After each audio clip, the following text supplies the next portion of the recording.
इन दिनों महाराष्ट्र में सियासी हलचल तेज है। महाराष्ट्र में लगातार नेता नए नए बयान दे रहे हैं, जिसके बाद प्रतिक्रिया और पलटवार का दौर चल निकला है। खबरों में आगे चलने से पहले आपको इस खबर में खास क्या है इस पर बताते चले तो आपको जो पहली हाईलाइट है उसमें ये कि महाराष्ट्र के गृह मंत्रालय की तरफ से, गृह विभाग की तरफ से एक बयान आया है। उन्होंने एक बड़ी घोषणा करते हुए कहा है कि महाराष्ट्र में अगर धार्मिक स्थलों पर लाउड स्पीकर लगाना है तो आपको परमिशन लेना ही होगा, और अगर आपने परमिशन नहीं ली तो उनके पूरे मैनेजमेंट और जो भी जिम्मेदार लोग हैं उनके खिलाफ महाराष्ट्र सरकार की तरफ से कार्रवाई की जाएगी। इसके अलावा महाराष्ट्र में एक और नया नियम पुलिस कमिश्नर के द्वारा लागू किया गया है। उन्होंने कहा है कि मस्जिदों के आसपास के दायरे में 100 मीटर के दायरे में आपको हनुमान चालीसा, भजन कीर्तन नहीं करना है और ना ही किसी प्रकार की पूजा पाठ करना है। और इसके अलावा महाराष्ट्र में एक और नया नियम पुलिस कमिश्नर के द्वारा लागू किया गया है, और वो एहतियातन उन्होंने लागू किया है। उन्होंने कहा है कि मस्जिदों के 100 मीटर के दायरे में किसी भी प्रकार की भजन कीर्तन, हनुमान चालीसा नहीं की जा सकती, ना ही कोई पूजा पाठ की जा सकती है। उसमें भी कंडीशंस है, आगे उस पर चर्चा करते हैं। इसके अलावा महाराष्ट्र के अमरावती जिले के अचलपुर शहर में झंडे के विवाद में वहां कर्फ्यू लगाया गया है। वहां पर असामाजिक तत्वों द्वारा झंडा निकालने को लेकर विवाद हुआ, और ये दो समुदायों के बीच ये विवाद हुआ जिसमें पत्थरबाजी हुई है। हालांकि स्थिति नियंत्रण में बताई जा रही है।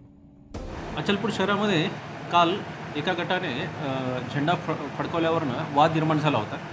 या वादाचं पर्यावसन दोन गटांमध्ये भांडणामध्ये झालं होतं। या संदर्भात अचलपूर पोलीस स्टेशनला 3 गुन्हे दाखल करण्यात आलेले आहेत आणि एकूण 16 आरोपींना अटक करण्यात आलेली आहे। सध्या परिस्थिती अतिशय शांत आहे। बंदोबस्त मोठ्या प्रमाणावर तैनात करण्यात आलेला आहे। अचलपूर शहर, परतवाडा शहर या ठिकाणी कलम 144 नुसार संचारबंदी लागू करण्यात आलेली आहे। सर्व नागरिकांना विनंती करण्यात येत आहे, आवाहन करण्यात येत आहे की त्यांनी अफवांवरती कुठेही विश्वास ठेवू नका। जर त्यांच्या कानावरती काही बातमी येत असेल तर त्यांनी अगोदर पोलिसांकडून त्याची चौकशी करावी आणि त्यानंतरच त्याच्यावरती विश्वास ठेवावा।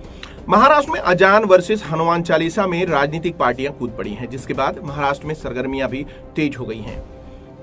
महाराष्ट्र नवनिर्माण सेना यानी मनसे प्रमुख राज ठाकरे ने गुड़ी पाड़वा के दिन रैली में एक आह्वान किया था, या कह लीजिए कि महाराष्ट्र सरकार को चेतावनी दी थी कि ध्वनि प्रदूषण कर रहे लाउडस्पीकर पर कंट्रोल किया जाए और उन्हें धार्मिक स्थलों का प्रतीक न बनने दिया जाए। यह एक सामाजिक मुद्दा है जिसको लेकर उन्होंने लाउडस्पीकर को उतारने की राज्य सरकार को चेतावनी भी जारी कर दी थी। इसके बाद उन्होंने पुणे में हनुमान चालीसा पाठ का आयोजन किया और वहां पर भी उन्होंने प्रेस कॉन्फ्रेंस की। प्रेस कॉन्फ्रेंस में उन्होंने मीडिया के साथ हिंदी में बातचीत करते देखा गया।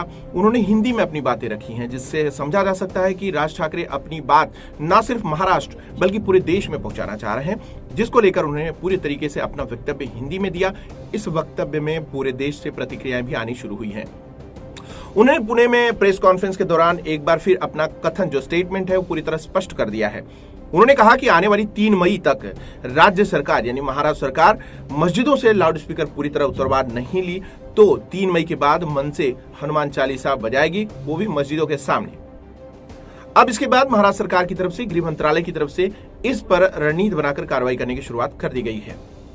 आज का जो अपडेट है उसमें महाराष्ट्र सरकार, गृह मंत्रालय की तरफ से एक सर्कुलर जारी किया गया है, जिसमें पूरे महाराष्ट्र में जिसे सर्कुलेट किया जा रहा है। महाराष्ट्र के गृह विभाग ने बयान दिया है कि महाराष्ट्र के सभी धार्मिक स्थलों पर लाउडस्पीकर अगर लगाना है तो उसके लिए आपको परमिशन लेने की जरूरत होगी। बिना परमिशन के किसी भी धार्मिक स्थल यानी मंदिर हो, मस्जिद हो, गुरुद्वारा हो, चर्च हो या अन्य कुछ हो, वहां पे अगर आपको लाउडस्पीकर बजाना है तो आपको पहले परमिशन लेना जरूरी है। अगर आपने परमिशन नहीं ली है तो निश्चित तौर पर कानूनी कार्रवाई की जाएगी, यह कहना है महाराष्ट्र के गृह विभाग का। महाराष्ट्र के गृह मंत्री दिलीप वलसे पाटिल सक्रिय हो गए हैं।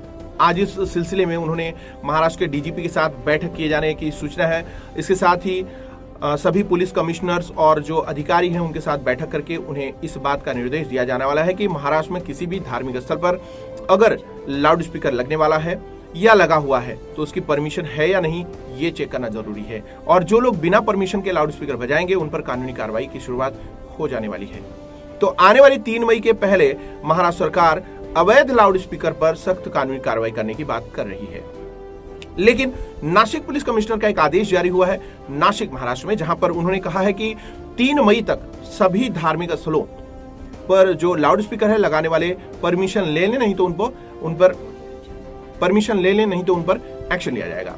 इसमें एक और बड़ा क्लॉज जोड़ा गया है। उन्होंने कहा है कि अजान के समय, अजान के 15 मिनट के पहले और अजान के 15 मिनट के बाद कोई भी मस्जिद के 100 मीटर के दायरे में किसी भी प्रकार का भजन कीर्तन हनुमान चालीसा नहीं बजा सकता, ना ही भजन कीर्तन लाउड स्पीकर पर बजा सकता है, या ना फिर वहां प्रेजेंट होकर भजन कीर्तन कर सकता है।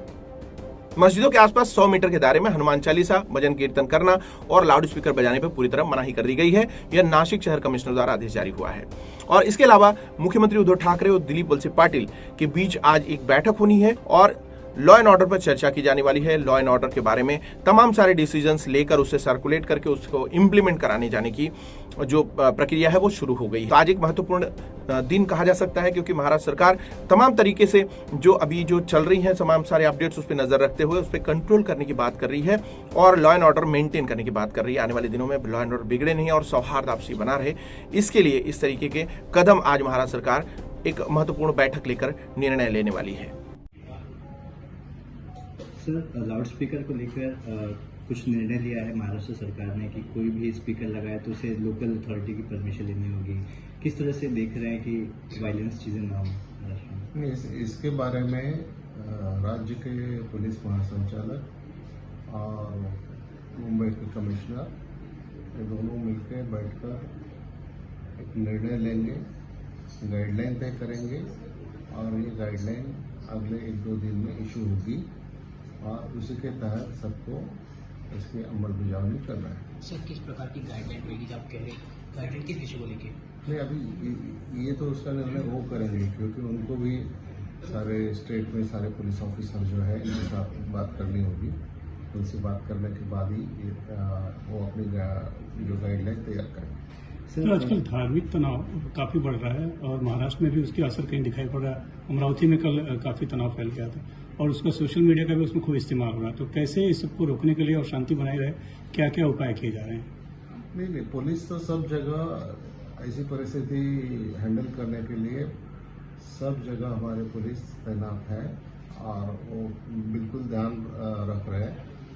तो मेरे ख्याल से कि स्टेट में लॉ एंड ऑर्डर का सिचुएशन या ये तनाव पैदा करने की जो सिचुएशन है उसके ऊपर हम ध्यान रखते हुए और कोई भी या ये तनाव पैदा करने की जो सिचुएशन है उसके ऊपर हम ध्यान रखते हुए और कोई भी हालत में कोई भी व्यक्ति या संगठन इसके बारे में एक स्वास्थ्य बिगाड़ने की कोशिश करती है तो इसको एकदम स्ट्रिक्टली एक्शन की जाए। सोशल मीडिया पर कई सारे पोस्ट वायरल किए जाते हैं ताकि समाज में इस तरह की टेढ़ निर्माण की जा सके। तो सोशल मीडिया को किस तरह से ध्यान दिया जा रहा है, कैसे लोग इसके बारे में हमारे जो साइबर क्राइम के लोग हैं ये ध्यान रखे हुए हैं, वो जो अप्रोप्रिएट एक्शन करनी है अप्रोप्रिएट एक्शन करेंगे। सर, इस मुद्दे पे क्या आप मुख्यमंत्री से भी मिल रहे हैं? मैं मुख्यमंत्री जी से मिल रहा हूँ, लेकिन मैं दूसरे कुछ कारण से मिल रहा हूँ।